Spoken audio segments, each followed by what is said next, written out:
नमस्कार, बुलेटिन में आपका बहुत बहुत स्वागत है। मैं हूं आपके साथ दीपिका ओझा। चलिए शुरुआत करते हैं खबरों की। उत्तराखंड की राजधानी देहरादून की बात करें तो शहर के चारों ओर हर चौक चौराहों पर ई रिक्शा बेतरतीब ढंग से खड़े दिखाई देते हैं। पिछले कुछ सालों की अगर बात की जाए तो जब से ई रिक्शा का चलन बाजार में ज्यादा बढ़ गया है, तब से ई रिक्शा चालक शहर में हर जगह कहीं न कहीं ई रिक्शा रोककर खड़े हो जाते हैं। ई रिक्शा के पीछे चलने वाली गाड़ियों से यातायात बाधित होता है। आपको बता दें कि इस समस्या का निवारण करने के लिए ओपन पॉलिसी के तहत एक प्लान तैयार किया गया है, जिसको लेकर विभाग द्वारा जल्द ही अमल में लाया जाएगा। देखिए इस पर हमारी एक खास रिपोर्ट।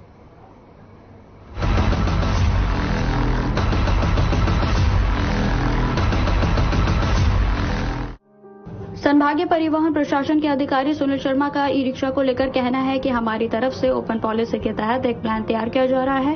ई रिक्शा को हमने परमिट से बाहर रखा है, जबकि चालक के पास ई रिक्शा का रजिस्ट्रेशन, लाइसेंस, इंश्योरेंस होना चाहिए। सुनील शर्मा ने बताया कि 4 साल पहले देहरादून के एसएसपी ने 6 मार्गों पर ई रिक्शा को पूर्णतः प्रतिबंधित भी किया था। उन्होंने कहा कि परिवहन विभाग इस पर एक नया प्लान बना रहा है, जो कि कुछ ही दिनों में आप सभी के सामने होगा। ई रिक्शा के लिए अभी शहर में कहीं भी वैध स्टैंड नहीं है। ई रिक्शा चालक जहां तहां अपना ई रिक्शा खड़ा कर शहर की मुख्य सड़कों पर जाम लगा देते हैं। कई बार तो ई रिक्शा चालक एवं अन्य वाहन चालकों के बीच हाथापाई की भी नौबत आ जाती है।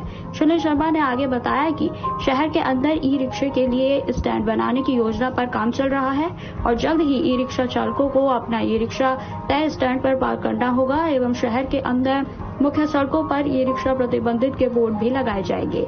वहीं ई रिक्शा का समय सुबह 8 बजे से रात को 8 बजे तक निर्धारित किया जाएगा। यदि इसके बाद भी कोई भी ई रिक्शा चालक शहर में ई रिक्शा चलाता हुआ पाया गया तो उसके खिलाफ सख्त कार्रवाई की जाएगी। देखिए, ई रिक्शा को एक ओपन पॉलिसी के अंतर्गत रजिस्टर किया जा रहा है। इनको परमिट से मुक्त करा गया है सेक्शन 66 से, परंतु ये देखा जा रहा है कि इन ई रिक्शा के संचालन की वजह से ट्रैफिक जाम की समस्या और अननेसेसरी कंपटीशन की समस्या बन रही है, जिससे कि विवाद भी पैदा हो रहे हैं।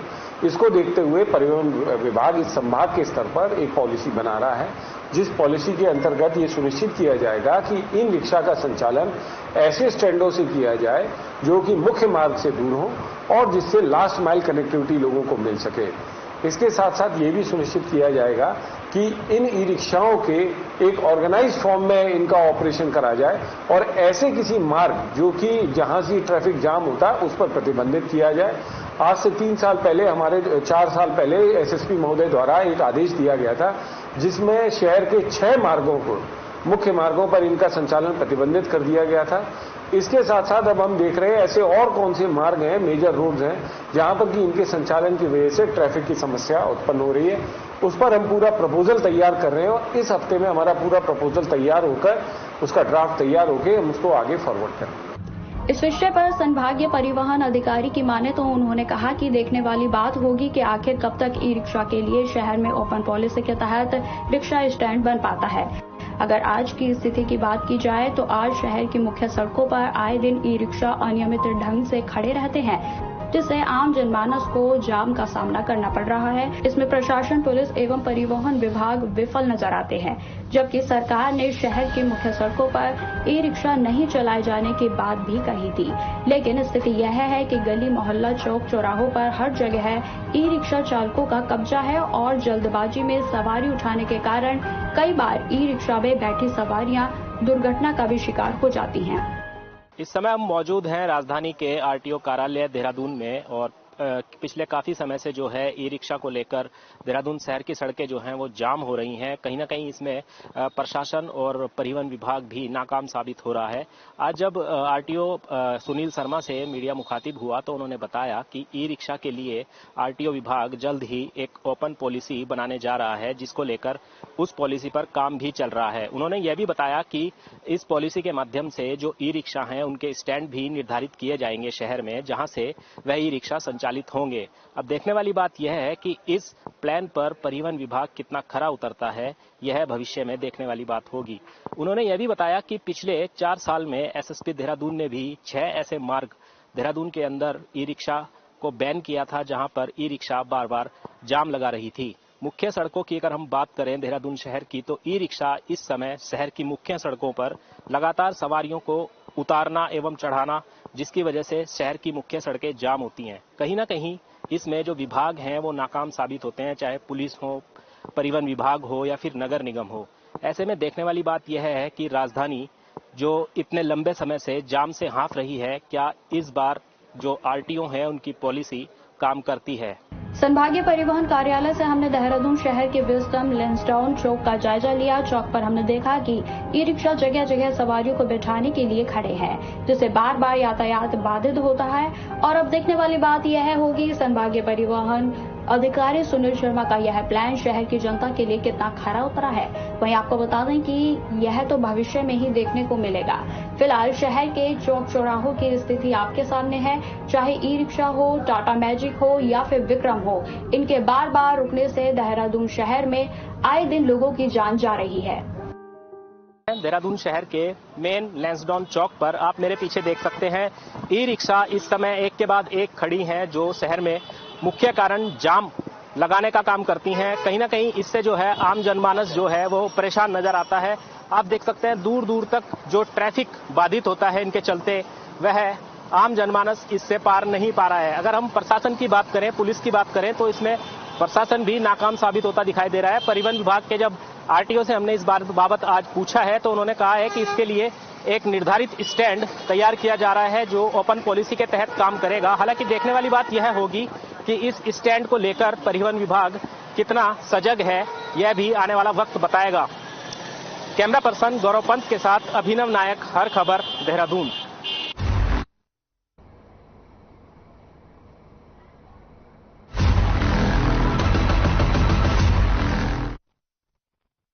खबर देहरादून से है, जहां पर प्रदेश में खुलने जा रहे किसान समृद्धि केंद्रों पर तमाम कांग्रेसों की तरफ से सवालिया निशान लगाते हुए केंद्र सरकार पर हमला बोला गया है।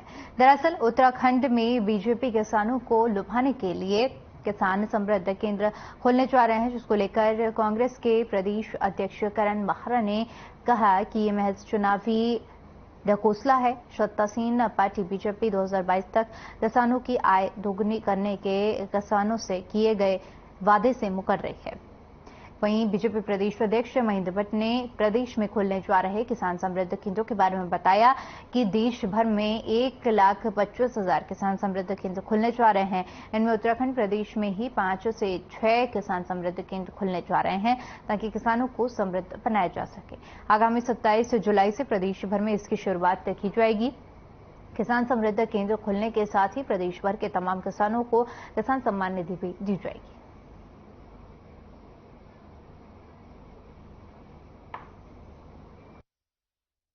ये केवल 2024 के चुनाव को देखकर ये निर्णय लिया गया है।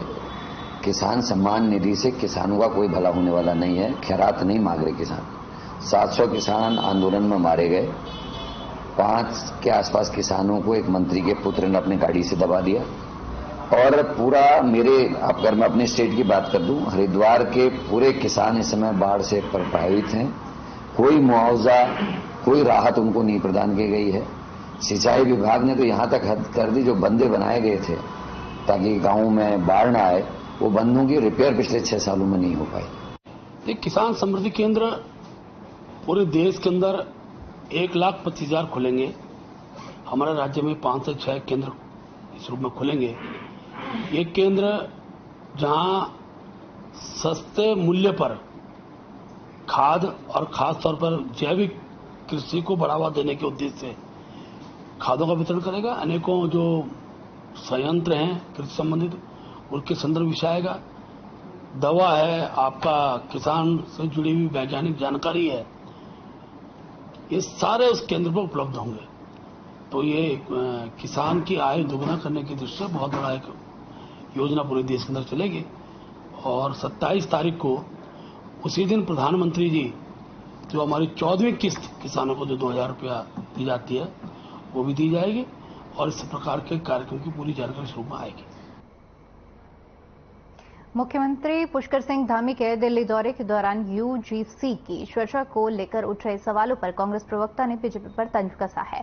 कांग्रेस के प्रदेश प्रवक्ता गरिमा सोनी की माने तो बीजेपी सरकार के मुखिया जब भी दिल्ली दरबार पहुंचते हैं तो यूसीसी की चर्चा गर्म होने लगती है, जबकि हकीकत यह है कि उत्तराखंड का यूसीसी वर्तमान में शंकु बन चुका है, क्योंकि न तो केंद्र में यूसीसी को लागू करने की अनुमति राज्य को मिली है और न ही राज्य सरकार के पास यूसीसी का अंतिम रिपोर्ट आई है।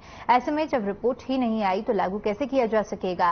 कांग्रेस प्रवक्ता ने कहा कि प्रधानमंत्री नरेंद्र मोदी का जो स्टाइल है उस स्टाइल को देखते हुए कहा जा सकता है कि मुख्यमंत्री धामी से बातचीत करेंगे।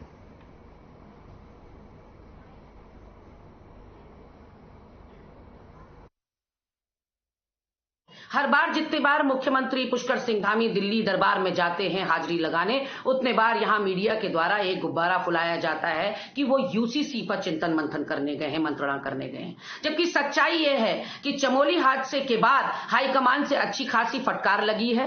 यहां उत्तराखंड भाजपा की जो इन हाउस फाइटिंग है उसमें धामी के जो भाजपा के दुश्मन हैं वो उनकी जड़ें उखाड़ने पर उतारू हो रखे हैं चमोली के करंट वाले हादसे के बाद से। तो धामी जी टटोलने गए थे दिल्ली की मैं कितने गहरे पानी में हूं, अभी भी मैं अमित शाह और मोदी की गुड बुक्स में हूं या नहीं हूं, और यहां चला दी गई कि धामी यूसीसी पर चर्चा करने गए हैं। न नौमन तो तेल होने वाला है, न राधा नाचने वाली है, इसलिए क्योंकि पिछली बार ही धामी के बॉडी लैंग्वेज से, उनके बयानों से यह साफ हो गया था कि यूसीसी के मामले में कम से कम उत्तराखंड तो अब बैकफुट पर है। चलिए अब आपको सीधे दिल्ली लिए चलते हैं, जहां पर सीएम धामी इस समय दिल्ली से लाइव हैं।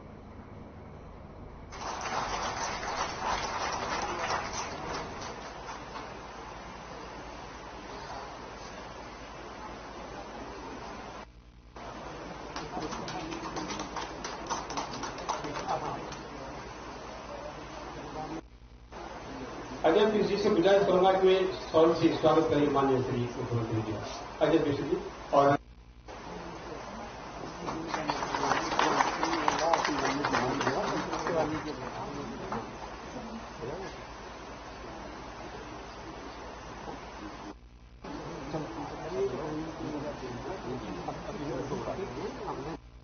स्वर्गीय माता जी पूज्य पिताजी को चरण पर प्रणाम करता हूं।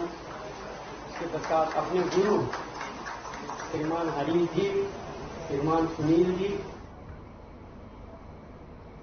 तो बड़ी खबर का रुख करते हैं दिल्ली से। बड़ी जानकारी सामने आ रही है, जहां पर आपको बता दें कि बद्रीनाथ मास्टर प्लान के खिलाफ आंदोलन किया जा रहा है। सुप्रीम कोर्ट में एसएलपी दायर करेंगे तीर्थ पुरोहित। जाने माने अधिवक्ता सुब्रमण्यम स्वामी इसकी पैरवी करेंगे। दिल्ली में सुब्रमण्यम स्वामी से मिले तीर्थ पुरोहित। नैनीताल हाईकोर्ट के आदेश को चुनौती दी जाएगी। तो बड़ी जानकारी, जहां पर बद्रीनाथ मास्टर प्लान को लेकर ये जानकारी सामने आ रही है, जिसको लेकर अब विरोध किया जा रहा है। और तीर्थ पुरोहित दिल्ली में सुब्रमण्यम स्वामी से मिलेंगे और नैनीताल हाईकोर्ट के आदेशों को चुनौती दी जाने की तैयारी की जा रही है।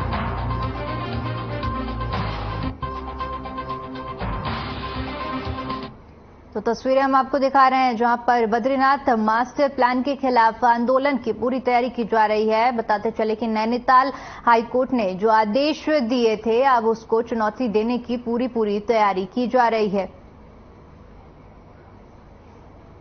खबर दिनेशपुर से है, जहां पर दुर्गा मंदिर रजिस्टर्ड समिति के त्रिवार्षिक चुनाव में सरोज मंडल निर्विरोध अध्यक्ष चुने गए। इसके अलावा मृत्युंजय सरकार वरिष्ठ उपाध्यक्ष और काजल राय महासचिव चुने गए। आपको बता दें कि दुर्गा मंदिर परिसर में वरिष्ठ समाजसेवी रोहिताश मालिक की अध्यक्षता में हुई बैठक में सर्वप्रथम निर्वर्तमान समिति के अध्यक्ष आशुतोष राय ने अपनी कार्यकारिणी का इस्तीफा सौंपा है। वहीं इसके बाद 7 सदस्यीय नई कार्यकारिणी के गठन की चर्चा की गई है। अध्यक्ष पद के लिए सरोज मंडल ने दावेदारी पेश की थी, लेकिन कहीं और के द्वारा दावेदारी पेश नहीं करने पर उन्हें निर्विरोध अध्यक्ष चुन लिया गया है। नवनिर्वाचित अध्यक्ष ने सभी का आभार जताते हुए सभी को साथ लेकर दुर्गा मंदिर का निर्माण कार्य शीघ्र पूरा कराने के साथ ही मंदिर का भव्य रूप देने की बात कही है। उन्होंने कहा कि दुर्गा बाड़ी के अधूरे निर्माण कार्य को शीघ्र पूरा कराया जाएगा और साथ ही आगामी दुर्गा पूजा महोत्सव को भव्य तरीके से मनाने के लिए शीघ्र उत्सव कमेटी के गठन की बात कही गई है। हम कोशिश ये करेंगे कि कलकत्ते का जो तर्ज है दुर्गा पूजा का, वही तर्ज जो है उत्तराखंड में देखने को मिला और वो भी दिनेशपुर में, वही कोशिश हम करेंगे। इस बार जो है भव्य रूप से दुर्गा पूजा किस तरीके से मनाया जाए, उसकी रूपरेखा हम सभी मिलजुल के सबसे जानकारी लेके ये आगे करेंगे। बुजुर्ग लोग हैं और सभी युवा साथी जिन लोगों ने यहाँ बैठ के आज ये स्थायी कमेटी जो कि 3 साल के लिए यहाँ पे बनाया गया है, दोबारा पुनर्गठन किया गया है, इनमें सहयोग दिया, इनके लिए मैं सभी का आभार व्यक्त करता हूँ। और जितने भी पदाधिकारी का चयन यहाँ पे निर्विरोध रूप से हुआ है। 1-2 मामले में थोड़ा सा मामला यहाँ पे आया था, लेकिन उसको सॉल्व कर लिया गया और निर्विवाद रूप से यहाँ पे इस स्थायी कमेटी का गठन हुआ है। मैं सभी का आभार व्यक्त करता हूँ और सबको। खबर चंपावत से है, जहां पर मुख्यमंत्री पुष्कर सिंह धामी के विधानसभा क्षेत्र टनकपुर से एक दर्द भरा उत्पीड़न का मामला सामने आया है, जिसमें एक वृद्ध विधवा मां ने अपने ही छोटे बेटे से परेशान होकर सीएम पुष्कर सिंह धामी से इच्छा मृत्यु की मांग की है।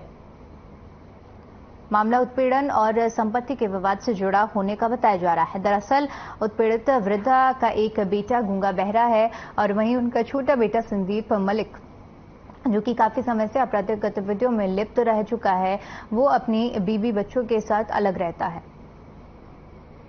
वृद्धा का कहना है कि उसके द्वारा बार बार अलग अलग तरीके से मुझे और मेरे साथ रह रहे बेटे बेटी और बहू पोते को काफी ज्यादा परेशान किया जाता है। कई बार अचानक हम लोगों पर हमला करने की कोशिश भी की जा चुकी है। लगभग 7 सालों से संदीप मलिक के द्वारा आए दिन गंदी गंदी गाली गलौज करता रहता है। रात में रोते हुए वृद्धा ने कहा कि संदीप हमारे हिस्से की जमीन पर भी कई बार जबरदस्ती कब्जा करने की कोशिश कर चुका है।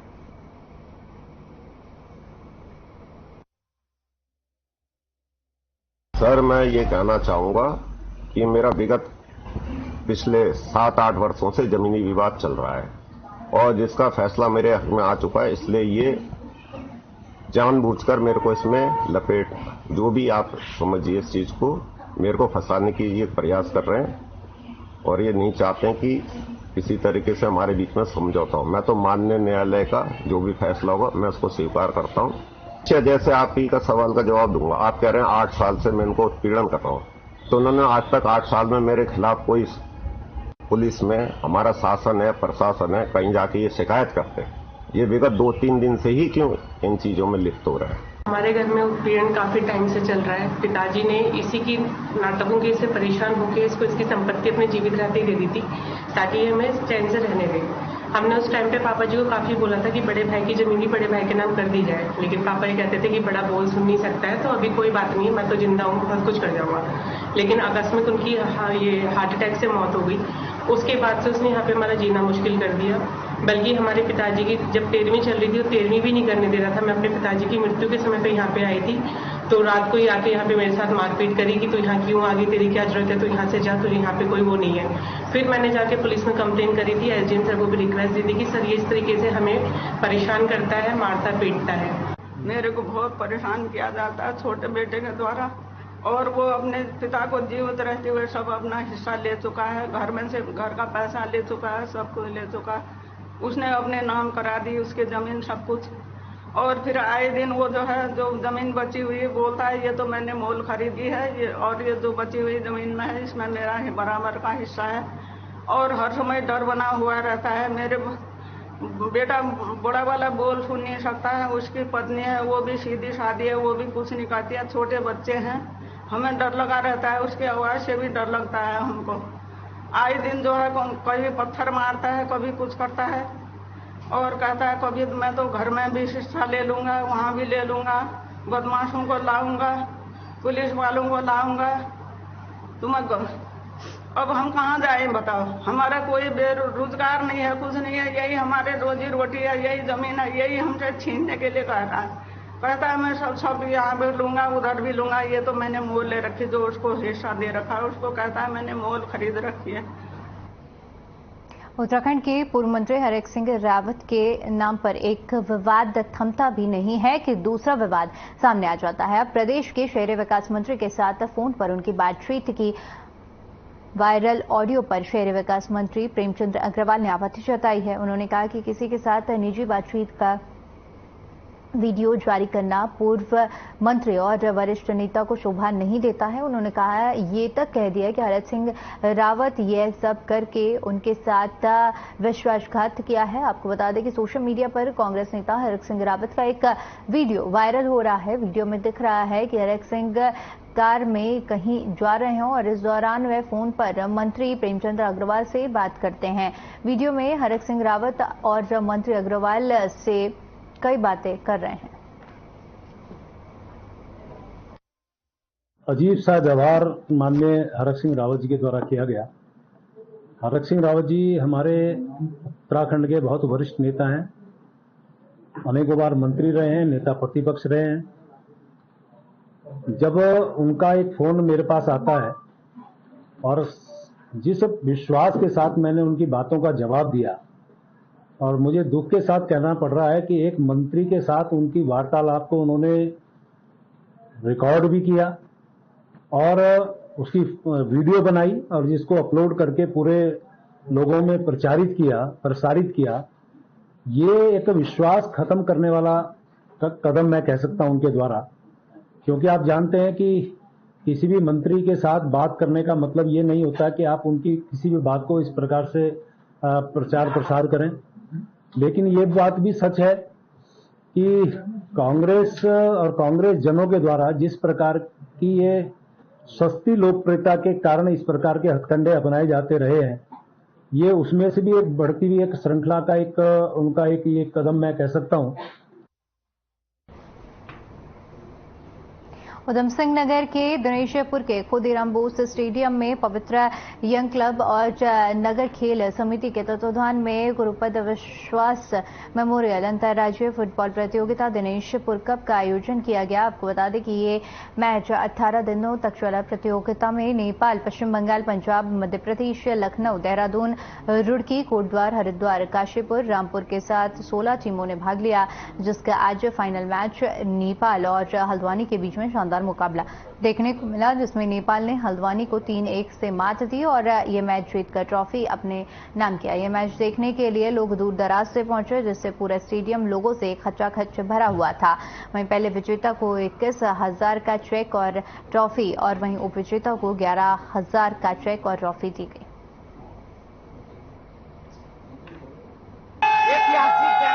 से खेले हैं, बहुत एकदम खुश व्यक्त करते हैं, क्योंकि और ये गेम नहीं है मगर एक भाईचारे के हिसाब से नेपाल और इंडिया के बीच में जो गेम हुआ है, इसके वजह से हमारे संबंध समृद्ध होने वाला है। जैसे लगता है हम जैसे बॉर्डर पे मजे से आ पा रहे हैं, मजे से खेल पा रहे हैं। अब रात को हम 2 बजे जब पहुंचेंगे बहुत खुश लगती है, मजे से ऐतिहासिक जैसे अंदर ही से हृदय देखिए ये दिनेशपुर को हार्दिक धन्यवाद ज्ञापन व्यक्त करते हैं। आज उत्तराखंड के तराई के दिनेशपुर के खुदीराम बोस स्टेडियम में जो ये फुटबॉल मैच का जो आयोजन किया गया है, फुटबॉल टूर्नामेंट जो विगत 1 महीने से चल रहा है, मैं यहाँ के क्षेत्रीय विधायक पूर्व मंत्री श्री अरविंद पांडे जी का आभार व्यक्त करता हूँ। साथ ही नगर पंचायत अध्यक्ष श्रीमती सीमा सरकार का आभार व्यक्त करता हूँ कि उनके कर कमलों के द्वारा ये मिनी स्टेडियम का निर्माण हुआ है। और साथ ही हमारे प्रदेश के मुखिया श्री पुष्कर सिंह धामी जी का भी बहुत बहुत आभार व्यक्त करता हूँ कि उनके नेतृत्व में पूरे उत्तराखंड में हर गांव क्षेत्र में ये छोटे छोटे स्टेडियम दिया गया है, जिस कारण यहाँ पर खेल में ज्यादा से ज्यादा बच्चे प्रतिभा जो भी खिलाड़ी जो हैं वो बाहर निकल के आ रहे हैं। बहुत शांतिपूर्वक नई उम्र के बच्चों को मोटिवेशन दिया है और बहुत अच्छे टूर्नामेंट का आयोजन किया है। आज के जमाने में जहां युवा पीढ़ी नशे में भटक रही है, उन बच्चों को सही दिशा पे लाने के लिए इससे बढ़िया कोई काम हो नहीं सकता। मैं इसके लिए नगर पंचायत अध्यक्ष सीमा सरकार और उनकी पूरी टीम को, रोहित सरकार, इन सबकी रोहित मंडल, इन सब की टीम को बहुत बहुत शुभकामना देता हूं कि नई बच्चों को सही दिशा पे लाने का काम किया है और ये सफल टूर्नामेंट हुआ है। नेपाल जो हमारे मित्र पड़ोसी देश है, वहां के खिलाड़ी भी आए और मैं नई पीढ़ी को नई पीढ़ी से उम्मीद करता हूं कि आने वाले टाइम में जिस उम्मीद से और जिस विश्वास के लिए, जिस अच्छे काम के लिए और एक समाज के सुधार के निमित्त यहाँ के लोगों ने यह टूर्नामेंट का आयोजन किया, निश्चित ही युवा पीढ़ी इनको योगदान देगी और इनके विश्वास पर खरा उतरेगी। चलिए फिलहाल से इस बुलेटिन में इतना ही। बाकी तमाम बड़ी खबरों के लिए बने रहिए हमारे साथ। नमस्कार।